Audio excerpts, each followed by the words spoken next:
ভোটের প্রচারে সব নেতাদের মধ্যে একটা কম্পিটিশন থাকে প্রার্থীদের মধ্যে যে কে কত সিম্পল হতে পারে, কোন প্রার্থী কত সিম্পল, কত কিউট নিজেকে দেখানো যেতে পারে।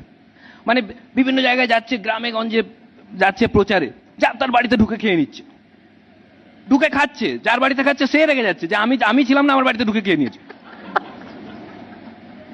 সে ভাবছে এখন আমি কি খাবো,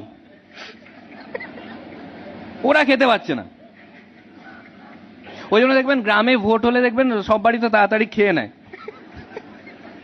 তাড়াতাড়ি খেয়ে নেয়, যে কোনো প্রার্থী ঢুকে যে কোনো মুহূর্তে খেয়ে নিতে পারে। আর দেখবেন মানে যখন যায় ওখানে বাড়িতে ঢুকে খাচ্ছে তো মাটিতে বসে খাবে, টেবিল যাদের বাড়িতে খাচ্ছে তারা টেবিলে খাচ্ছে, তারা বলছে দাদা আমরা এতটাও গরিব না, এরকম প্লিজ করবেন না। বলছে না আমি মাটিতেই খাবো, যতক্ষণ ক্যামেরা আছে আমি তো মাটিতেই খাবো, আমার টেবিলে উঠা